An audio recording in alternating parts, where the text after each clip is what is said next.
The following is a special presentation of Big Polly's World of Sports Sims, alternating the reality of sports and entertainment since 2020.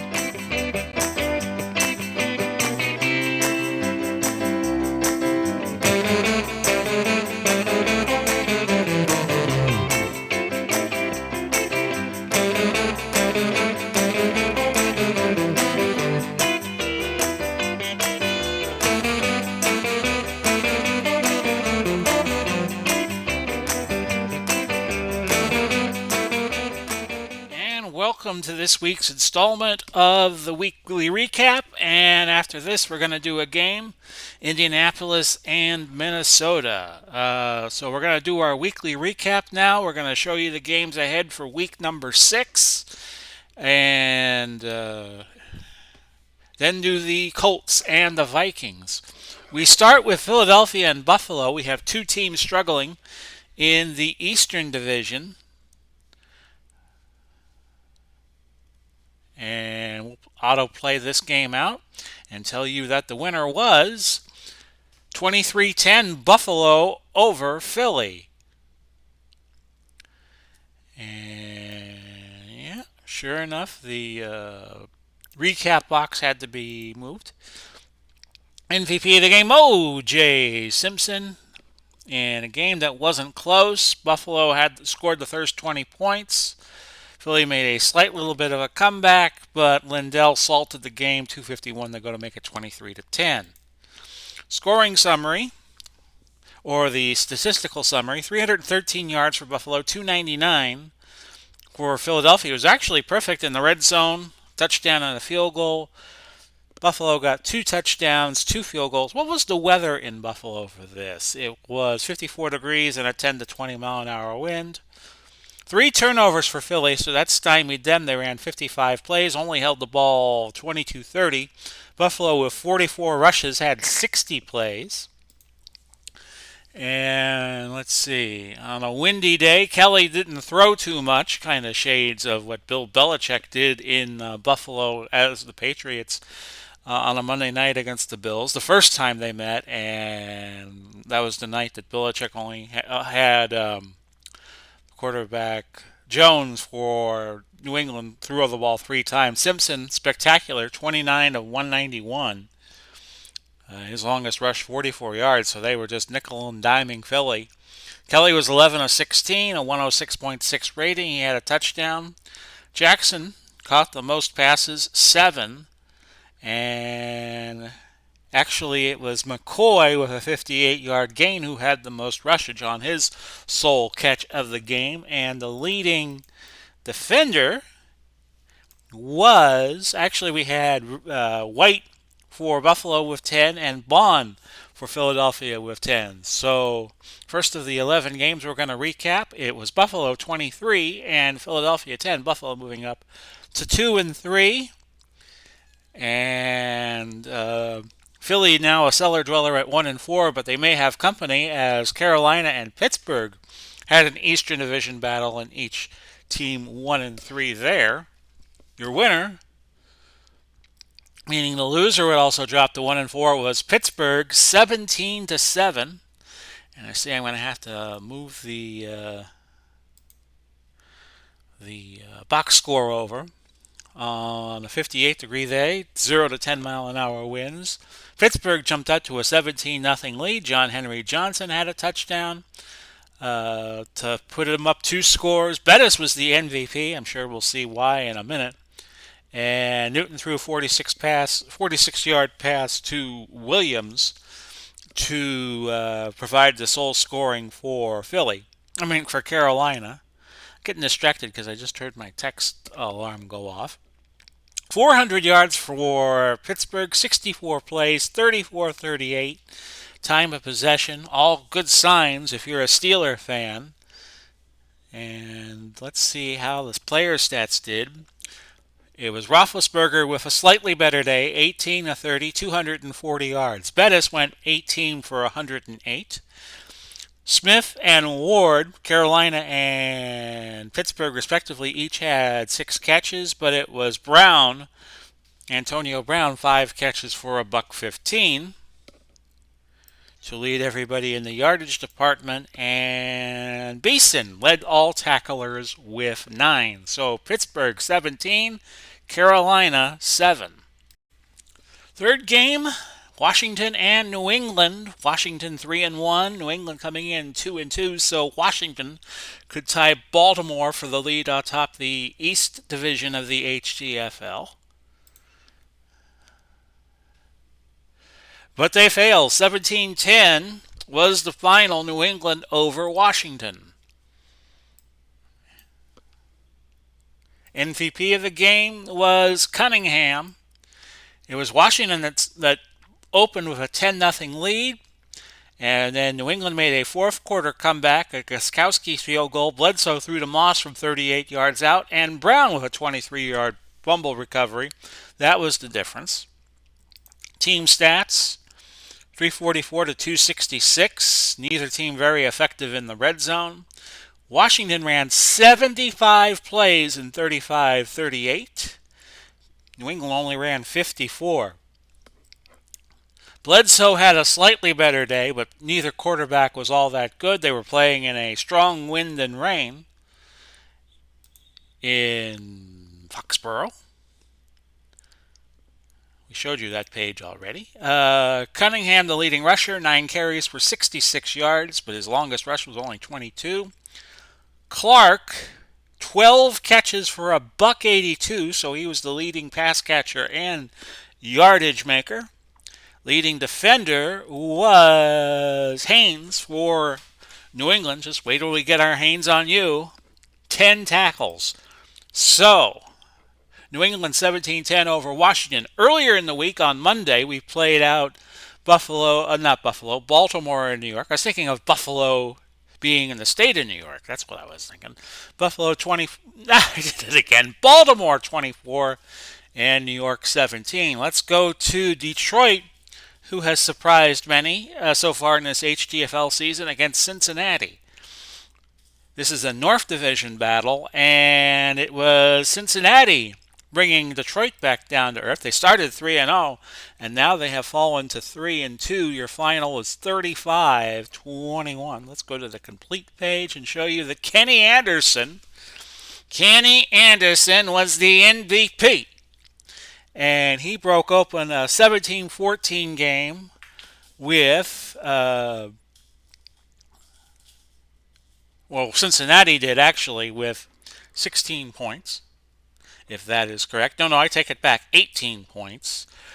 And it was 35-14. Lane threw a consolation pass to Cogdill to make it the final of 35-21. Cincinnati only 2 trips to the red zone, and they scored 35 points, so that was interesting. 384 yards to 351 for Detroit, who went 2 for 3 in the red zone. 53 plays for Cincinnati, 80 for Detroit, who took up 33-57. They threw the ball 49 times, but it was Cincinnati winning going away. Kenny Anderson was 19 of 33, 265 yards. He threw 1 pick, 3 touchdowns. Leading rusher was Anderson also, 6 carries for 53 yards to lead all rushers. Ross, 9 for 81 catching, but A.J. Green had 3 catches for 94 yards to lead in the rushing department. Leading tackler was Hunter for Detroit with 9.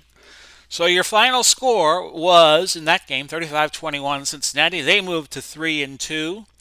And they will be a game off the lead in the Northern Division. Remember that the division winners get into the playoffs, and then the next 12 teams, no matter the division, are the wild cards in the 16-team Hometown Bowl tournament.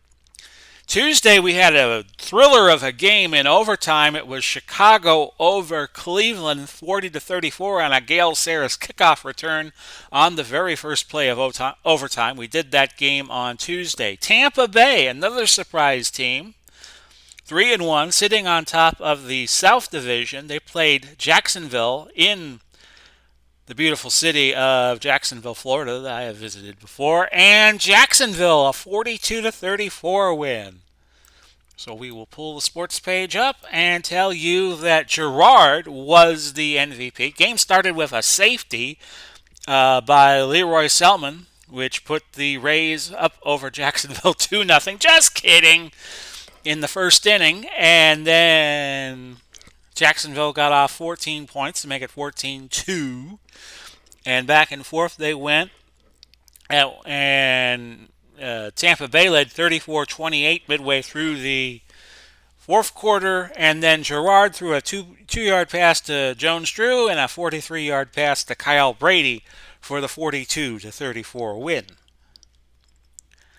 Team stats: Tampa Bay perfect in the red zone, but they only made 2 trips. But Jacksonville is what I like to call dead solid perfect in the red zone. 4 trips, 4 touchdowns, 476 yards to Tampa Bay's 312. Jacksonville held the ball 36 minutes and 23 seconds, ran 74 plays. Tampa Bay only had 50 plays. Brady, who in real life just retired this past week, 17 of 34, 271 yards. But Gerard was better, 28 of 45, 373 yards, 1 interception, and 4 touchdowns. That's why he was player of the game. Leading rusher, Taylor, Freddie Taylor from Florida, 22 carries, 98 yards. McCardell, who once played for the Bucks, 8 catches, 106 yards. And he had the top yardage day for either side. Leading tackler, we had 3 players on Tampa Bay with 9. Derek Brooks, Hardy Nickerson, and Aqib Talib all had 9 tackles. So the Bucks, another team that has come back to earth a little bit, 42-34 losers in Jacksonville. So Miami could take sole possession of first place if they won over Houston. And they do not. 35-28 Houston. And that's going to create quite the logjam on top of the South Division. You could have as many as we got 7 of the 8 teams have 2 losses. Let's just put it that way. And it was 35-28. The final MVP was Watson. And this was a back-and-forth game. Wasn't decided until the last 2 minutes. It was 28-21 Oilers. Zach Thomas blocked a punt in the end zone, recovered it in the end zone for a touchdown, tied the game. But with 38 seconds left, Deshaun Watson throws a 59-yard pass to Andre Johnson to seal victory. Team stats: 438 yards for Houston, 322 for Miami. Houston perfect in the red zone, 3 touchdowns, 3 trips. Miami had the time of possession battle. Houston ran 60 plays, and so did Miami run 60 plays. So about as even as a game as you could get. And Watson was 23 of 39, outdueled Dan Marino, 324 yards, 1 pick, but 5 touchdowns. Earl Campbell, off of his Monday night game last week, no slouch this week, 14 carries for 92. Leading pass catcher was Fryer, 8 for a $119. But actually, Hopkins had the better yardage game, 6 for 123. And your leading tackler was Madison of Miami with 7. So we have 7 teams right now as we go through these games with 2 losses. Everybody but Tennessee, who is 0-4, has 2 losses. And we have a few more games to play in this Southern Division. So we could have as many as 6 teams tied atop the lead in the South Division. Green Bay and St. Louis, as we wade through the games played on the Sunday, and this Indianapolis, Minnesota game we are about to do is a Monday nighter, 26-20, which makes me wonder if it went overtime. It did not. When you see 6-point and 3-point margins, you kind of wonder. It was Rodgers throwing an 8-yard pass to Don Hudson for the win. I'm sorry, no. It was St. Louis 26 and Green Bay 20. I had that incorrect. Rodgers to Hudson just tightened the margin a little bit at the Edward Jones Dome. MVP was Neil Lomax. I nearly called him Steve, which is what Frank Gifford back in the 80s once called Mr. Lomax. We had we have backs in the backfield for Green Bay, who could actually throw option passes. But I'm getting ahead of myself. St. Louis, perfect in the red zone, 377 yards to Green Bay's 296. Time of possession about even. Green Bay ran 59 plays, and St. Louis ran 59 plays. So that's the second game this week where we've had an equal number of plays. Now we could get to the stats. It was Lomax 15 to 28, 225, 3 touchdowns. We had Rodgers, Brock, and Gerard all throwing the ball, with Rodgers the best at 20 of 29, 180 yards, 2 touchdowns. Leading rusher was Marshall Faulk, 17 carries, 119 yards. Leading pass catcher was Don Hudson, 6 for 39, but the leading yardage maker was Torrey Holt, 5 for 81 out of North Carolina State.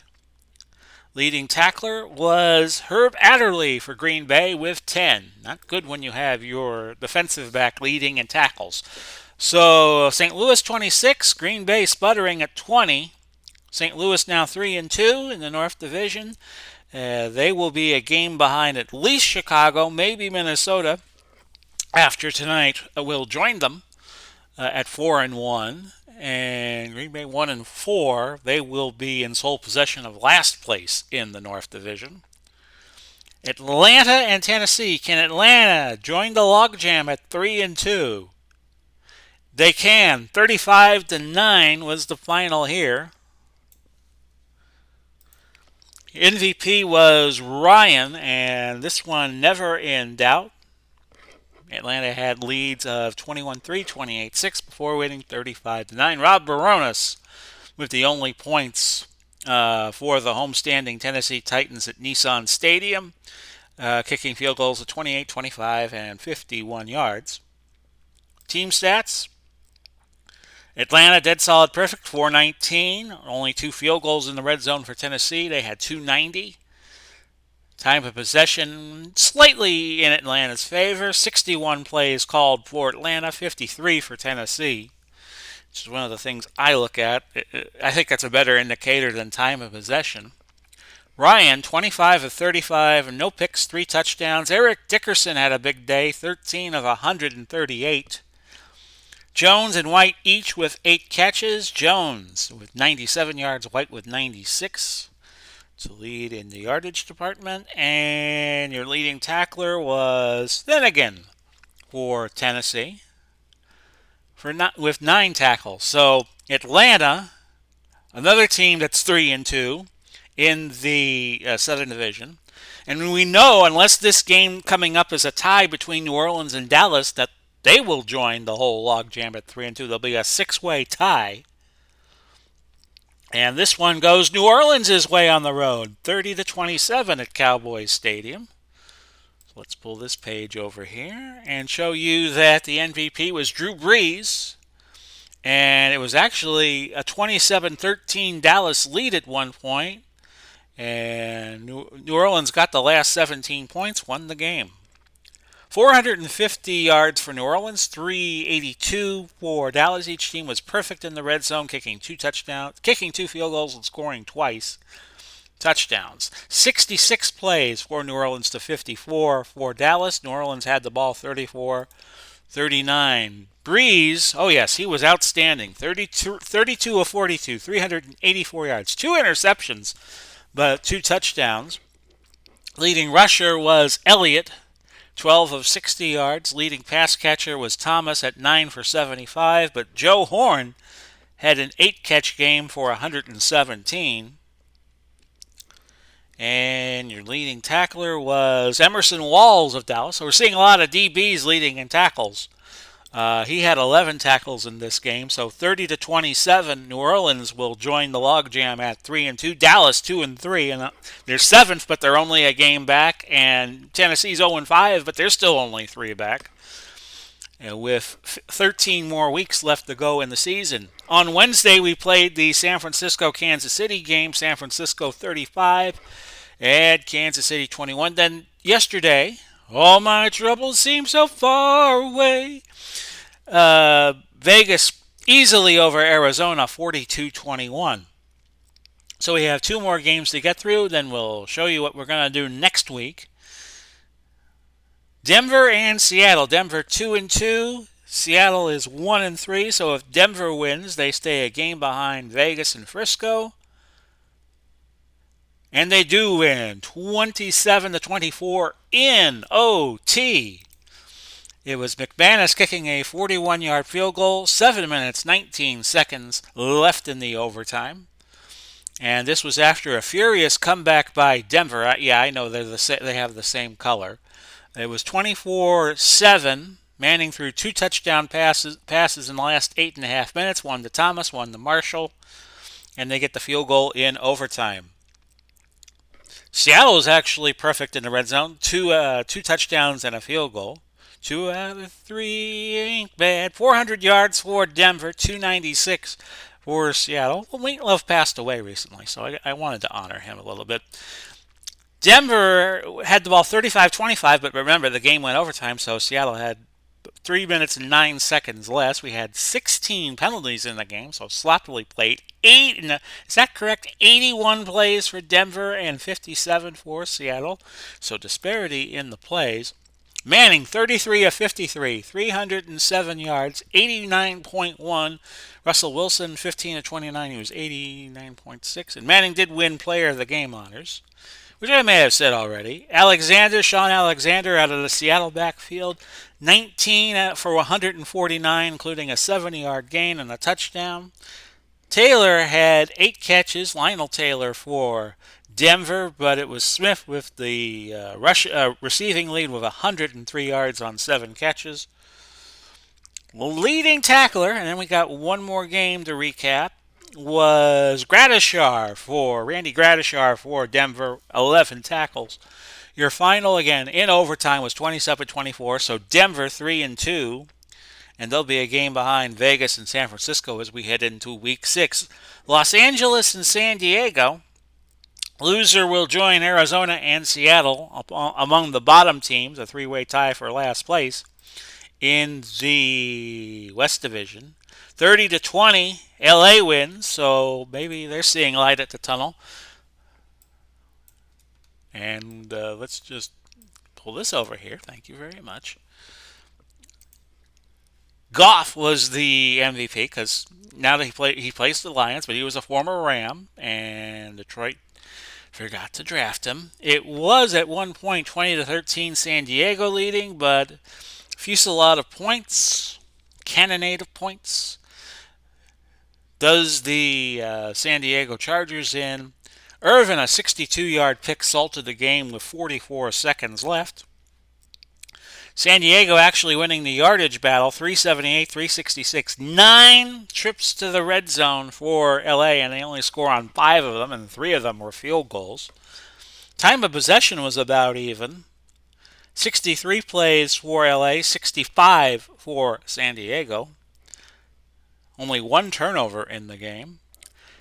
Goff had the better day, 25 of 41, 296, 1 touchdown. Tomlinson, 19 carries and 92 yards. Ellard, 10 catches for 150. Remember, LA is a combination of the Rams when they played in LA, the Raiders when they played in LA, the Chargers when they played in LA, and San Diego is just the Chargers. Could see some AAFC Dons on the LA team too. And the leading tackler was Harris with 7 for San Diego. So before we get to our game today, let's show you the games we're going to cover next week. Now, these games are all replays of Week 1. Best game on the top line here. We did New England and Baltimore before, so we're going to do, let's see here. We got to do Washington and New York. New York's going to get another televised appearance. Cincinnati, Cleveland, 2-3-2 teams there. Detroit and Chicago will be the other game we do. Game number 2 on Tuesday. Looking at this third column, Miami and New Orleans will be game 3. And, well, options not good for the West Coast game. Los Angeles, Kansas City, which we did Week 1, we're going to do again Week 2. because that's a big story because Kansas City has slumped to 2-3.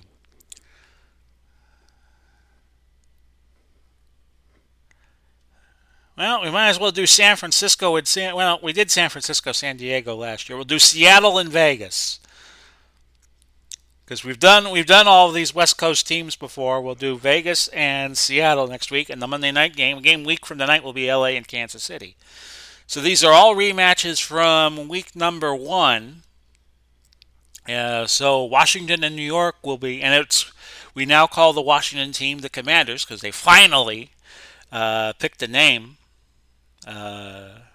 instead of the Washington football team that they will use.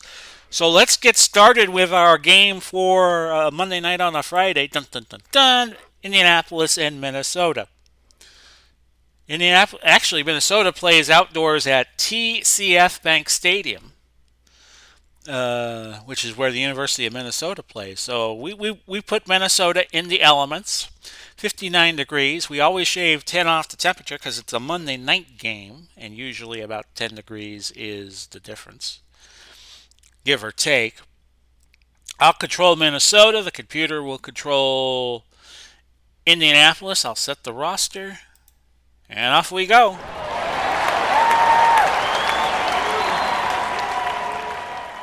Andrew Luck and Fran Tarkenton will be your starting quarterbacks. See if anybody stands out here. Chris Carter has had a good season so far. 24 catches for 353. Saragusa of Indianapolis, 3 sacks despite being a 6-rated player. Both quarterbacks really not having a lot of luck, no pun intended, with their passing ratings. Luck is actually rated better, 81.8, and Tarkenton 76.6. But Tarkenton can scramble. So there's always that. Coin toss will go the way of Minnesota. We'll defer until the second half. They are in the dark-colored squares, and Indianapolis will be in the white squares. Wilkins, Verdon, and Bentley back deep. And this game underway. 25th game of 90 will have this regular season here on the HTFL. So the Indianapolis lineup goes like this. It's Edgar and James and Roosevelt Potts as your running backs. The 6 and the 5 are their receiver ratings. Harrison a 10+, and Reggie Wayne a 9. Dallas Clark a 6. That's your 2 wide receivers and the tight end. Luck playing in favor of Peyton Manning, who was picked up by the Denver Broncos because Denver had an earlier position than Indianapolis did. Indianapolis made it all the way to the semis before getting crushed by San Francisco in the Hometown Bowl semifinals last year. And San Francisco went on to win the title. Hinton, Lilia, Saturday, Solt, Glenn, 97979 are their blocking numbers. We'll give you the Minnesota defense, which is not too shabby. But first, a throw to Dallas Clark, good for 13 yards, and Krause made the tackle for the Vikes. Eller, Dolman, Page, Randall, a 10, a 9, a 10+, and a 10. That's your front 4. Blair, Simeon, Winston, 9-8-8, your linebackers. Bryant and Rhodes, both 8s. Browner and Krause, a 10 and a 9. Those are your defensive backs for Minnesota, and when Minnesota gets the ball, we'll do their offense and Indy's defense. A 1st and 10 at the 33. It is going to be James, an edge. No, not the wrestler Edge, but they called him the Edge because he got to the edge quite frequently in his playing days. Picks up 3, and it was Tracy Simeon on the tackle for, is it Tracy Simeon? No, not Matt Blair, but Simeon, Jeff Simeon. Window's going a little haywire, but that's fine. 2nd and 7 at the 36. And it is going to be Potts. Potts' rush was a pan. 1-yard gain. 3rd and 6, Blair making the stop, who we just profiled accidentally. So 3rd and 6 at the 37, and Luck back in the shotgun. Nobody's really getting a lot of pressure on him, despite the well-chronicled prowess of the front 4 for Minnesota. But give it time. Was looking for Clark, couldn't hold on, and Minnesota's going to get it on a punt, unless we have a turnover. Gardocki back to punt for the Colts, and we're going to fair catch it. And that actually goes all the way back to the 11.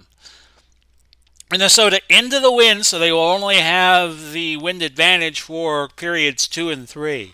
Their offense, Peterson is a 3 receiver, Kleinsasser a 4. Those are your running backs. Carter and Diggs, who now plays for Buffalo. Carter is a 10, Diggs an 8. Was the player who scored the touchdown in that Minneapolis Miracle a few years ago. Steve Jordan's a 7 tight end. Tarkenton, your quarterback out of Georgia. Zimmerman, McDaniel, Tingelhoff, White, and Yeri. All 10s except White, who is an 8.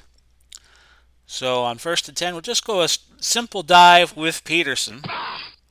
A lot of the experts, the fantasy sports experts, thinking Patterson's going to have a big day against the porous defense of Indianapolis. So let's go through them. Freeney is a 10. Matthews is a 9 defender. Those are your defensive ends. Saragusa and Rock are both 6s. So Minnesota should have success running it up the middle. Freeman, Washington, and actually Bickett, Freeman, Washington, an 8, a 7, and a 7 are your linebackers. Buchanan and Daniel are both 7s. Sanders and Bethea are a 9 and an 8 defensively. We'll go double tight end, actually, on 2nd and 1, and give the ball to Peterson again. Trap right. Look at those gaudy averages. He gains a yard, picks up the first down. And we're going to go Carter, medium cross. Even throwing in the wind, Minnesota should show no fear, but that's an incompletion. Tarkenton deviated from the plan, through to Peterson, but it fell incomplete. Off tackle right, Peterson, 2nd and 10. Should pick up a few yards, and he does, 3. Buchanan making the stop. 3rd and 7, the ball to 24. We'll go Carter. Medium hitch. And Tarkenton. Nobody getting a lot of pressure on him. Gain of 17. Bob Sanders, one of the safeties, has hobbled off. Adams will come in to replace him. You see him there out of Delaware. And it's 1st and 10 at the 41. Peterson, who's already had 3 carries, will get a 4th. Dive up the middle. And Peterson into the linebacker core. Saragusa came from behind, made the tackle, a gain of 7. Peterson already had 4 carries for 20 yards. We'll go 3 wide and look for Diggs on the sideline. Medium out. And Diggs gaining 15. Hayden pushing him out of bounds. And it's 1st and 10 at the 37. Peterson, tackle right. They're going to run all day on the Colts. And Peterson gets the first down, a pickup of 11. Washington, one of the outside linebackers on the stop. And it's 1st and 10 at the 26. And I think this is where we go deep. Play action pass to Carter. And the Colts playing short tight. So this should be there. No, a sack. Mathis with a quarterback sack. Yeri is going to be out of the game, or at least his return is probable. So there goes one of the 10s on the offensive line for Minnesota. Grady Alderman, will come in and replace him out of Detroit Mercy. And now we'll go Carter over the middle on a slant. He's there. It's a gain of 14, so Tarkenton off to a good start. 3 out of 4 for 46 yards. 3rd and 2 at the 18. Peterson a little winded, but we're going to go to him anyway, because if we dive over the middle, he's got an 86% chance of a first down. And he gets it. 10, 5, down to the 3. Freeman makes the tackle for the Colts. Now both backs are tired, Peterson and Kleinsasser. We're going to go to Peterson again, though. Double tight end set, so you got Jordan and Rudolph in. Dive over the middle. There should be room, and Peterson! Touchdown, Vikings! Peterson out of the University of Oklahoma. And the Vikes take a 6-0 lead. 5:54 gone by. 5:54 left in the opening quarter. A 12-play, 89-yard drive going 6:39. Extra point is good by Walsh. Now, I just remembered something. And we're going to amend the games we're going to do next week. I remembered that I had promised to do an LA game and a Cincinnati game come this week coming up in honor of Super Bowl week. So we will amend the schedule of games to feature both teams. Wilkins, Verdun, and Bentley are your kickoff team for the Colts, but it's a touchback, so that was a waste of breath. 5:54 left first quarter, a 1st and 10 at the 20. And it's Luck throwing underneath to Roosevelt Potts. He only gains a yard. Matt Blair on the tackle. So I will, when we get done with this game, I will amend the schedule. So we have a Cincinnati game and we have an LA game next week, and those will be the 5. Part of the 5 that we do. 2nd and 9 at the 21 in honor of the Super Bowl that's coming up. Holding, offense, number 65, 10-yard penalty. Luck found Reggie Wayne, but offensive holding against Solt backs them up. 2nd and 19 now at the 11. And it's Luck. He's going to scramble, a gain of 4 yards. Bryant on the stop, Bobby Bryant for Minnesota. 3rd and 15 at the 15, 4:46 left to go. And a penalty. False start. Offense, number 75, 5-yard penalty. Repeat, 3rd down. So the Colts really snake bit early on. 3rd and 20 at the 10. This drive going backwards and fast. That's an incompletion. Luck was looking for Potts, so there probably was not going to be a lot of ways where they could have gotten the first down there unless Potts got lucky and shook off some tacklers. We're going to set up for the return. And Minnesota should have good field position. It's West. 11-yard return. Coriat on the stop. Punt went 47, so the net 36. 4:05 now left opening quarter. And this could get dicey very quickly for the Colts. Peterson is probably going to need a breather here in a little bit because he's at 83%. He'll be automatically substituted when he gets under 80. We'll go off tackle right. Odds of a fumble go up a little bit, but Peterson, a gain of 14 before Washington gets him down. And Peterson now 8 carries and 63 yards. Might not be a bad idea just to keep giving him the ball. Dive play. And that's good for 5. And now we have Robert Smith coming in at tailback. Minnesota having great success running the ball. 9 carries as a team, 76 yards. We'll go Klein saucer trap right. And he even gains 3 yards. Washington on the stop, setting up a 3rd and 2. Well, if you're running the ball so well, you might as well just keep running it. Trap right, Smith. And that is a gain of 6 yards. Saragusa on the tackle, and another first down. And now we'll go play action from the double tight end set. Look for Carter here on a play action random medium pass. Tarkenton's going to run, and even he gets 7 yards. Although he was not a bad scrambler in the day. 12 carries, 84 yards now as a team for Minnesota. 49 seconds left in the quarter. And we'll go dive. And Smith picking up another 7 yards. There'll be no play. We'll let the first quarter clock expire. At the end of the first quarter, it's Minnesota 7 and looking for more. Indianapolis nothing.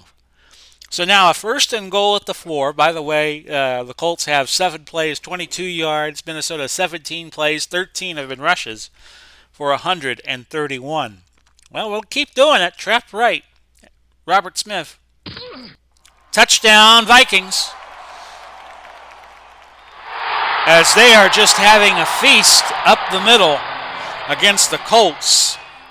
13-0. And your extra point is good. 14-0. That was by Walsh. And we have just begun the second quarter. 14:53 left in the half. And Wilkins again back deep. And that'll be a touch. So 1st and 10 at the 20, and Andrew Luck's going to have to get busy. Of course, he is the son of Oliver Luck, who was a college quarterback, and I think he dabbled in the pros a little bit in the 80s. And Luck called an audible. He called the dive play to Edgerrin James, and Blair making the stop. Of course, Indianapolis went to 2 Super Bowls under Peyton Manning. Won Super Bowl 41, lost 44 to the Saints in what some considered an upset. Gain of 11, and that is Edgerrin James gaining 11 on the left side. So a 1st and 10 at the 36. You think they would get busy throwing the ball, but they're sticking to the plan. Gain of 11, and that is Reggie Wayne on the play, who caught 9 passes last week for 113. And with that, it's a 1st and 10 at the 47 for the Colts. Their best-looking drive of the game so far. Timeout called by Andrew Luck. Score is still 14-0. The Colts have 2 timeouts remaining with 12:32 left till halftime. And that's an incompletion. Rhodes broke up that pass, a long out intended for Harrison. Marvin Harrison. Let's show him.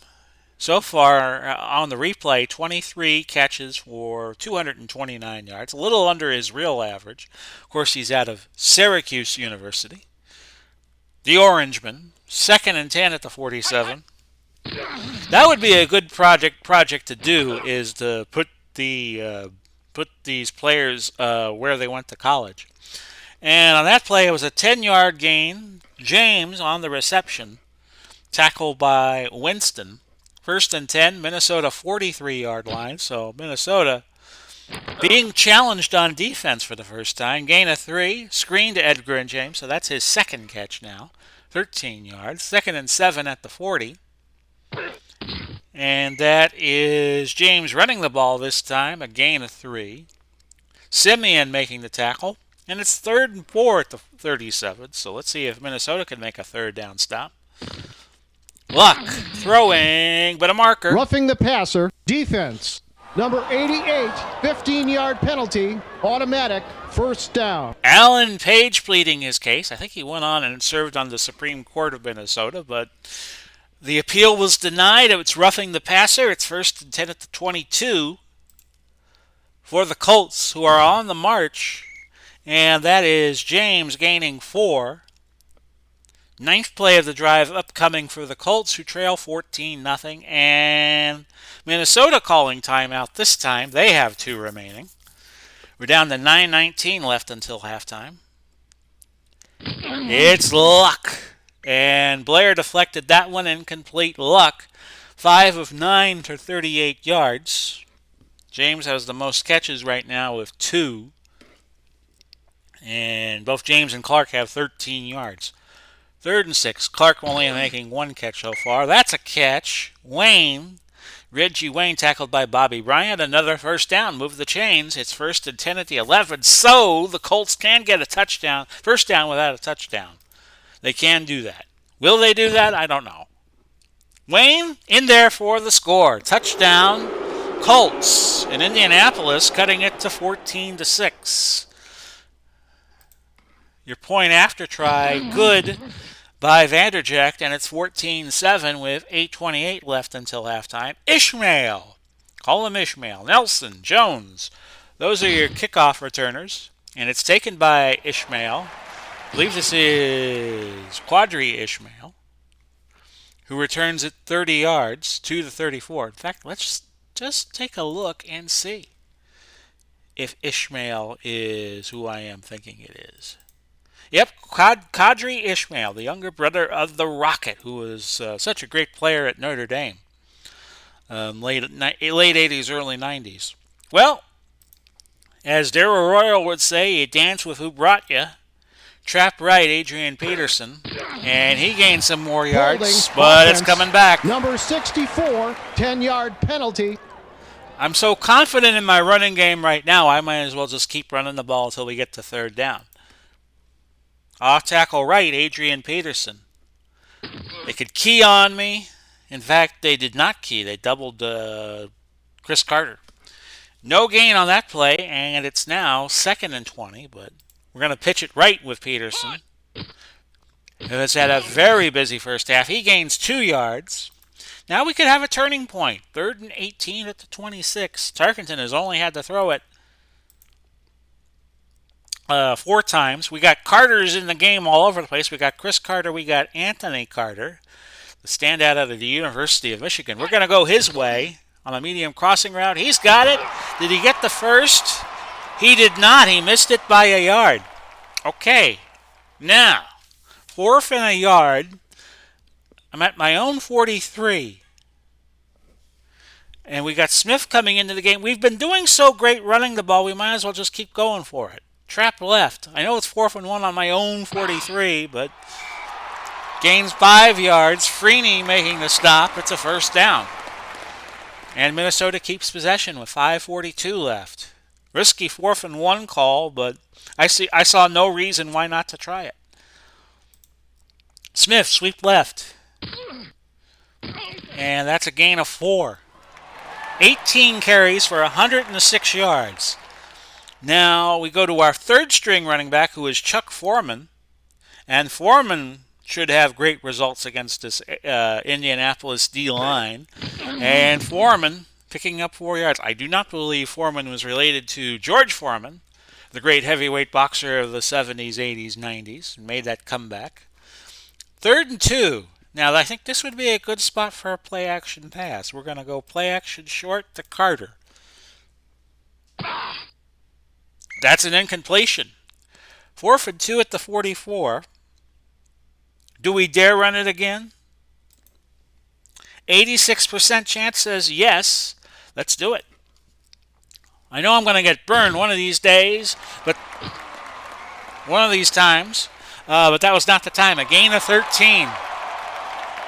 3:19 now left until halftime. And we're going to pitch it right with Peterson. 1st and 10 at the 31 of the Colts. And Peterson picks up another 4 yards. 13 carries, 87 yards. 21 carries, 127 as a team. We'll go off tackle right and just keep giving the ball to Peterson. Showing no fear against this Colts defense. 5 more yards. Buchanan on the stop. Let's take it to the 2-minute warning. It is 14-7. Vikings. 3rd and a yard. Ball at the 22. Each team with 2 timeouts and a challenge. And we're going to go to Bill Brown on a dive as he comes in favor of Kleinsasser. Colts playing short and tight, but Brown, another first down. Pickup of 8. We'll quicken the pace, but we'll keep running the ball. Peterson, sweep left on 1st and 10 from the 14. And this is running the football 101. Gain of 6, and I'll call my 2nd timeout. I'll have 1 left for the Vikings. Ball at the 8, 2nd and 4. Trap to the right with Peterson. And he will score. Touchdown. As the Vikings keep pounding the rock. Peterson already over 100 yards on the day, 106 on 16 carries. Walsh for the point after. It's good. 21-7 Vikings. If you could run the ball well, why should you do anything else? 1:16 left until halftime. And Wilkins, Verdon, and Bentley again back deep. Albert Bentley, and that's going to be a touch. So Indy takes over at the 20. You got T.Y. Hilton entering the game. He is number 13. He's at the top of your screen. He's the left split end. 1st and 10 at the 20. They have 2 timeouts left. Gain of 4 for Potts. I'm not going to call a timeout, but maybe the Colts will. No, they're not. They might want to choose to run the clock out unless they get a nice gain. 2nd and 6. That's an incompletion. So now 3rd and 6 at the 24. Happy Friday to everybody. This February 4, 2022. And it's Luck throwing over the middle. Harrison does not get the first. I'm going to call a timeout.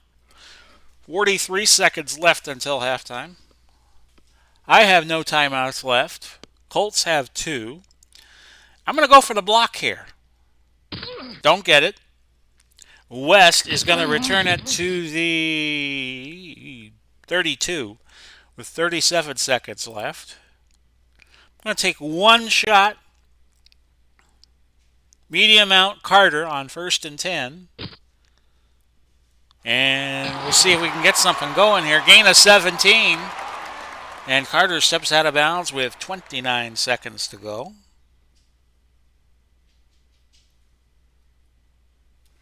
And we're going to try a long out.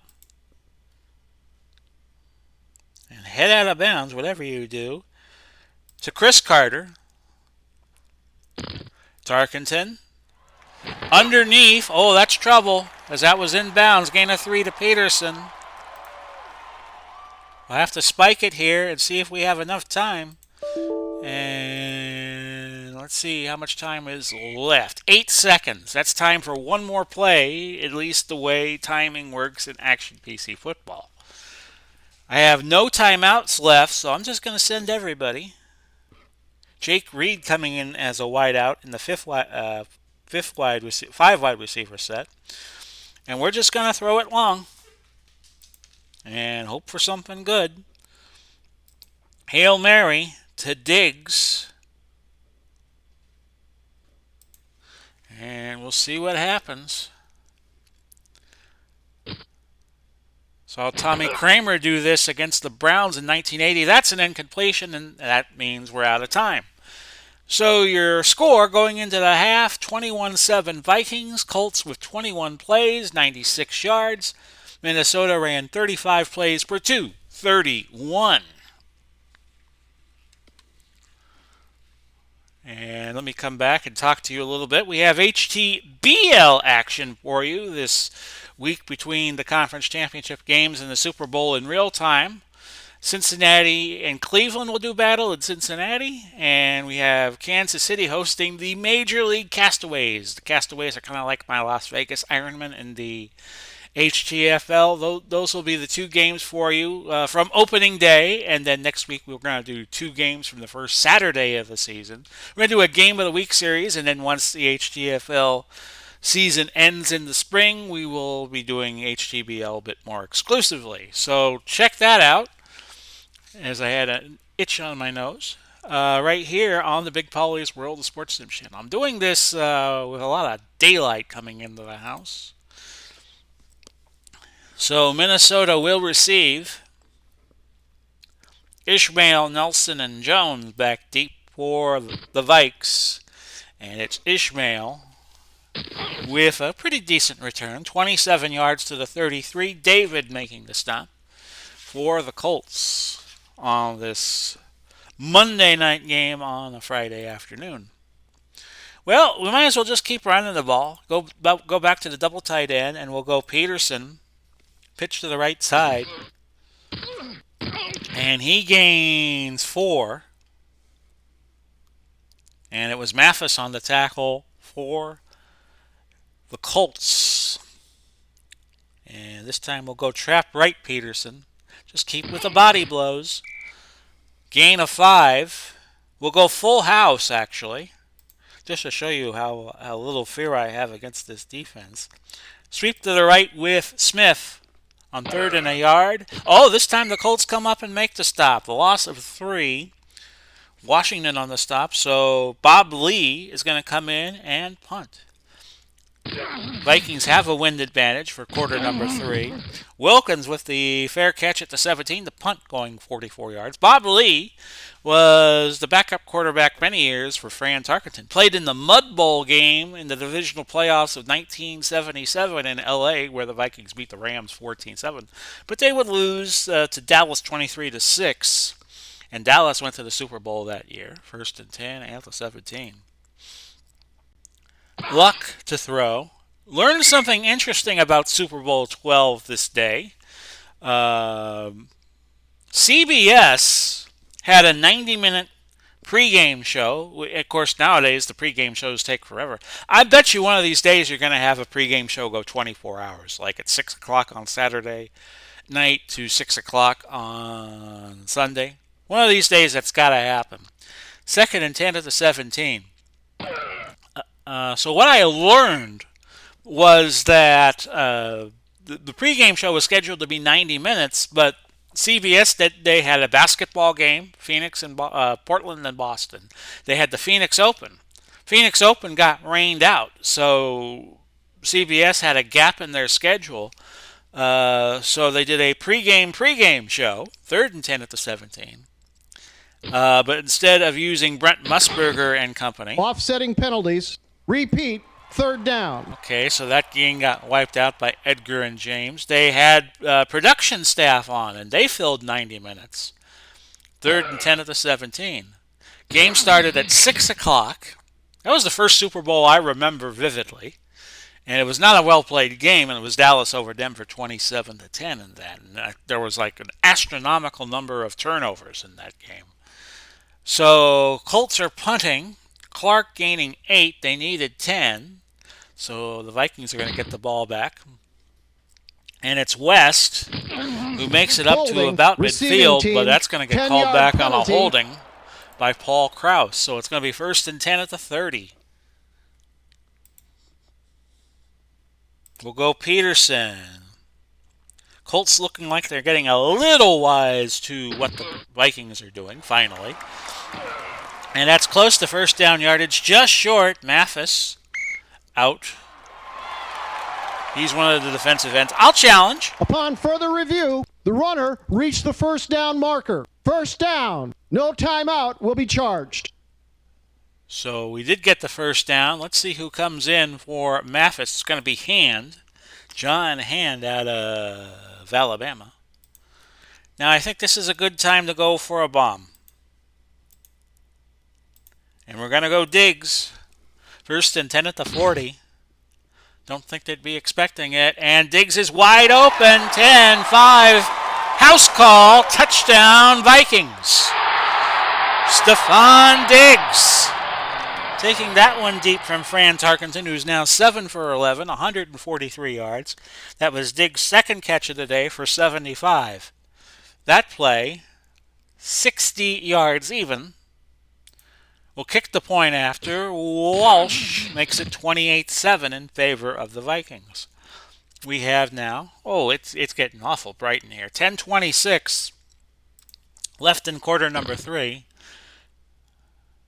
And that's a touchback. That's the problem with doing these games around 3 in the afternoon here. From where I am set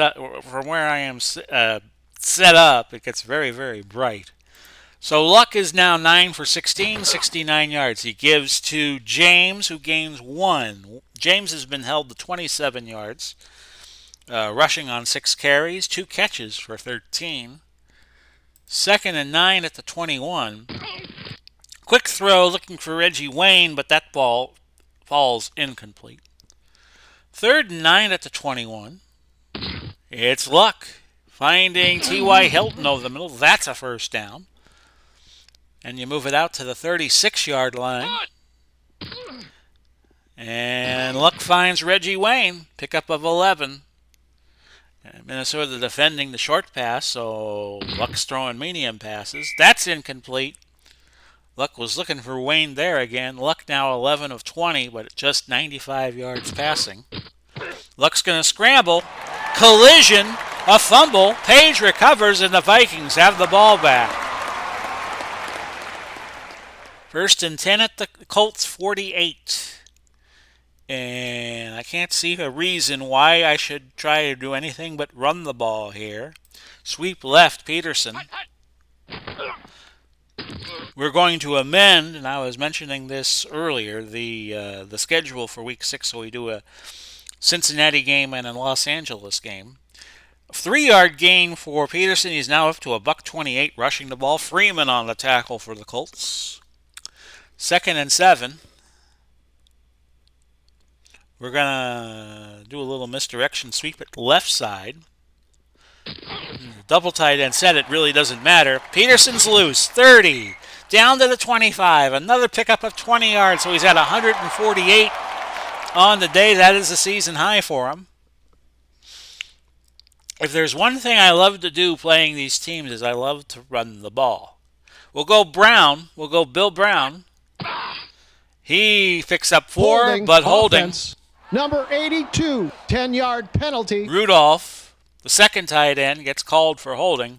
And why do you need to hold when you're running the ball so well? Sweep left Peterson, first and 20 from the 35. That's another penalty. Holding. Offense. Number 80, 10-yard penalty. Oh my goodness, it's first and 30. We're going to screen with Peterson now. That's broken up, and that's incomplete. Well, we might as well take 2 cracks long. We'll go medium out to Anthony Carter on second and 30. That's incomplete. Okay, what do you run on third and 30? I'm going to run a draw play with Chuck Foreman. See how far I get. He picked up 5 yards, so it's 4th and 25 at the 40. A field goal here, I don't think we need it. 28-7. It's only a 42% chance we hit it. We're going to bring Lee in, and he's going to try a little soft shoe with the punt. And not a bad punt. Out at the 13, the punt going 27. Took a little off it. Loudermilk is your long snapper. And nobody got to that for the Colts. So it's first and 10 at the 13 with 4:43 left, quarter number 3. 28-7 is your score. Vikings over the Colts. Vikings looking to go 4-1 on the year. That pass incomplete. Hilton was the intended receiver. Bobby Bryant providing a good drilling.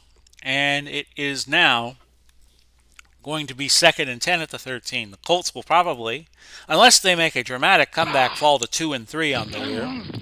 Gain of 3 as Luck throws to Wayne. 3rd and 7. Ball at the 16. But if they finish with a lesser record than Denver, then they get Peyton Manning back. Gain of 3. Luck to Harrison. They needed 7 at least. Rhodes on the tackle for the Vikes. And here's your punt by Gardaki. And a nice return there for West. He picked up 15 yards. Belser. Not Richard Belser, but another Belser. I think Richard Belser is spelt with a Z. And it's first and 10 at the 47, the great actor, who I think has passed on. Pretty sure he has passed on.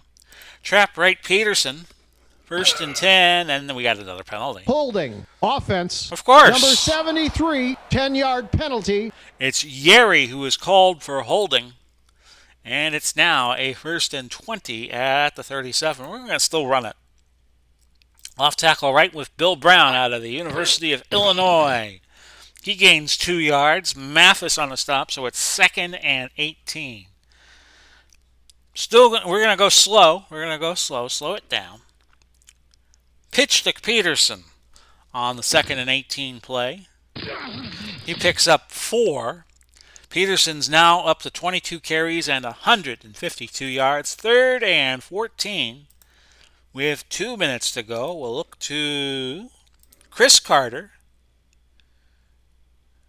And we're going to have to go long, actually. We'll go a long fly. He wears number 80 on the bottom of your screen. That's overthrown. That's incomplete. And the Vikes have to punt again. And with the wind advantage, Lee should probably hit this about 48 yards. It was taken by Wilkins. Block. Receiving team. Bickett called for an illegal block, backing the Colts back up to their 4. Return was 2. The punt went 50, so the net, a very impressive 48 yards for Bob Lee. First and 10, the ball at the 4. See what the Colts do here. They trail 28-7.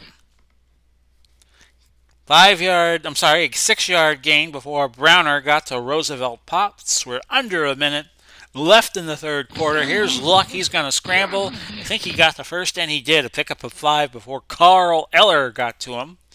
And that's it for quarter number 3. Vikings 28, Colts 7. Pierre Garçon comes in as the 4th wideout. First and 10 at the 15 now. It's going to be a screen. It's going to be James, and he gets no gain on that. Blair with a nice tackle. 2nd and 10 at the 15. Colts are down 21. They're going to need a lot of points. Deflected, and actually it was Solt who caught it. He gained 2 yards. 3rd and 8 at the 17. Luck not having a good day. We'll get into that in a moment. Harrison, no gain. Tackled and tipped by Rhodes. Luck is now 16 of 26, but only has 103 yards to show for it. So that's like 4 yards a catch almost. Punting time for the Colts. As Gardaki punts it to West, who makes a fair catch. Tammy, by the way, or Tamay, is the long snapper for the Colts. I'd like to recognize those long snappers because they have a thankless job. They only get recognition when something goes wrong. 1st and 10 at the 33-yard line, let's say, Paulie. Trap right Peterson, that's a gain of 4. We have Sanders again coming out. He will not return this time. Adams, who we mentioned earlier, comes in and will play one of the safety positions. And that safety position's right there, Mike Adams. 2nd and 6 at the 37. We're going to screen to Brown.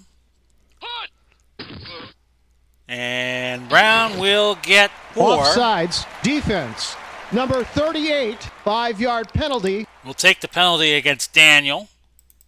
Eugene Daniel out of Louisiana State. Must be happy that one of his fellow alums, Joe Burrow, will be quarterbacking the Bengals in the Super Bowl in 9 days. 2nd and a yard. Ball at the 42. Dive over the middle with Peterson. Let's just get the yard. And that's good for 3. Peterson now at 159 yards on the day. And we're just going to chew up as much clock as we can now. 12:21 left till the end of the game unless the Colts make a dramatic comeback. Pitch right, Peterson. And that's a gain of 3. Buchanan on the stop. Ray Buchanan for the Colts. 11:34 to go. We'll go Brown, trap right. And he picks up some yards. 6. Mathis on the stop. Triple tight end, so it's Jordan, Rudolph, and Visante Shanko coming in. And we are going to, again, look for Peterson. A dive over the middle. Gets the first down, a pickup of 3. That's his 26th rush. And he's now up to a $165 rushing the ball. 1st and 10. 9:57 left. I really don't see a reason to do anything but run the ball. I know I have said that before. Sweep right with Peterson. 1st and 10. And that's a gain of 2. Peterson now at 167 on the day. He's getting nearer to the 200-yard mark. We'll go Kleinsasser with a run. Trap right. And he stood up behind the line, loses a yard. Washington on the tackle. 8:22. I'm going to go full house. In fact, I'm going to go Wishbone. The Viking Bone. And we are going to do a triple option to Peterson. I think Tarkenton may have seen that before in his college days. Gain of 5 to make it 4th and 4 at the 37. And we are actually going to run the clock down to 6:57. Call timeout with 1 second left. The kicking attempt is 35, so we will just punt. And we will bring in Lee for a sideline punt again. And he couldn't get all of that. Oh, actually, he did get all of that. That ruled dead at the 1-yard line. Okay. It was a better punt than I thought it was out of Bob Lee. 1st and 10 at the 1-yard line. Colts got 99 yards to go, 6:47, and they trail by 21. Luck with a successful scramble here, but a fumble. Bryant scoops it up, and the Vikings have it again. 1st and 10 at the 19 of the Colts. That is now, how many turnovers? Just 2. for Indianapolis will go back to the wishbone, which is a great college formation, but it's been tried in the pros and outside of replacement games in 1987 hasn't worked out well. We'll go Peterson, sweep to the left, and he gains another 4 yards. He's at 171 on the day. Smith on a dive, 2nd and 6. He gets it to the 4-yard line, a pickup of 11. Don't forget to slow the game down, Paulie. 5:30 to go. How about Kleinsasser, trap left? He got back to the line and that's it, but that gives our other twin halfbacks a little bit of a breather. Trap right Peterson on 2nd and goal from the 4. Peterson is in. Touchdown. Vikings. And that is his 3rd touchdown of the day. 3 yards out, 8 yards out, 4 yards out. So it's been a surgical destruction of the Colts. The kick by Walsh is good. It's 35-7 with 3:56 left in the game. By the way, I forgot to give you the plays and yardage summary. Minnesota has run the ball 46 times for 248 yards. Threw it 14 times, so they've ran 60 plays now for 385. Sounds like a highway in Spartanburg, South Carolina. Indianapolis has run just 39 plays for $169, and they have committed the only turnovers of the game, 2 of them. Wilkins, Verdun, and Bentley back deep.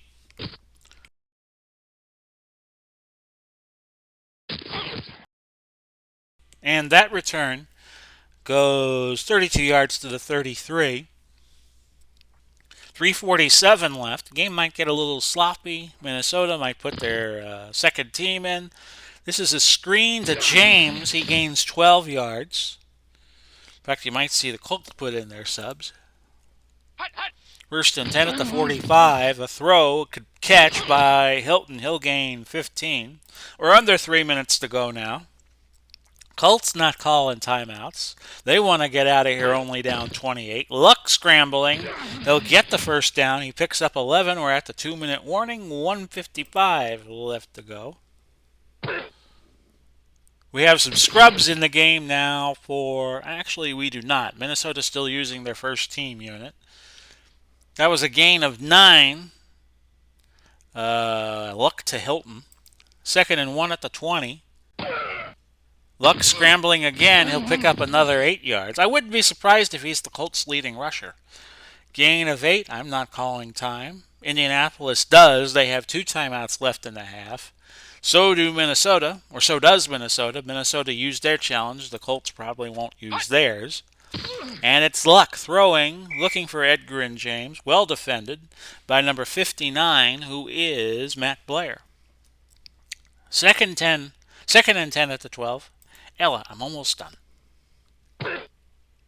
Batted at the line, an incompletion. Randall knocked that down. 3rd and 10 at the 12. Colts looking for a final score. And Luck gaining a yard. I'm not going to call time, but the Colts might, and they do. They have 1 left. 4th and 9 at the 11. Last chance to dance for the Colts. The throw is incomplete. Turnover on downs. The Vikings have it with 1:07 to go. We're going to take Tarkenton out of the game, and we're going to put Dante Culpepper in. And actually, he is just going to take a knee. Colts can use their last time out. It won't matter. Whether they do or not, it'll just extend the game 1 more play.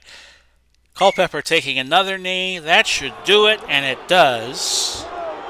Oh, the Minnesota fans are brutal. They want blood. They're not happy with a 35-7 win. They want the Vikings to try to get a touchdown from like their own 10-yard line. So your final, Vikings 35-7 over the Colts, and this was pretty as one-sided as you could get. Peterson took player of the game honors. He's the MVP.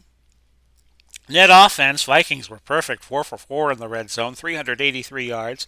Held the ball 36 and a half minutes to the Colts' 225. Colts only ran 48 plays. Minnesota with 48 rushes on their 62. Leading passer was Tarkenton, who only went 7 out of 14, 143 yards. Only needed 14 passes to get the job done today. Peterson, of course, a solid game, 29 carries, 175 yards. You had 7 different rushers for Minnesota. Yeah, indeed, Andrew Luck, 7 carries for 48. Reggie Wayne, 5 catches for 43, but Diggs, with that big catch of 60 yards that pretty much salted the game away for the Vikings, 2 catches for 75, so he led the honors defensively. Leading tackler was Mathis and Washington, both with the Colts. They each had 9 tackles. Washington had 2 sacks early in the game of Mr. Tarkenton. So let's amend the schedule for next week because I want to get Cincinnati and Los Angeles in. So let's fix that. We'll do Cincinnati and Cleveland instead of Detroit and Chicago. And we won't do Las Vegas and Seattle, but we will do. Oh, we are doing Los Angeles, Kansas City. So we'll keep the Vegas Seattle game. All right, that works. So I hope you enjoyed Week 5 here in the HTFL. This in between week, which I'm sure the NBA loves, between the conference championships and the Super Bowl. So we will be back next week. We'll be back next Monday with Washington and New York. As the sunlight beads in to my camera location. This has been Big Paulie coming to you, wishing you well. Godspeed, God bless. Check in over the weekend. We'll have some baseball for you. OOTP. We'll have some action from the PWT. I had to cut a new open because I had the wrong version of Wrestling's Finest. I thought I was using 3.0 and I'm using 3.5. So I hope you enjoy the weekend. Godspeed and God bless. And I'll be back with you, Lord willing, and if the creek doesn't rise. And we'll do it all again soon. Ella and I say bye-bye for now, everybody.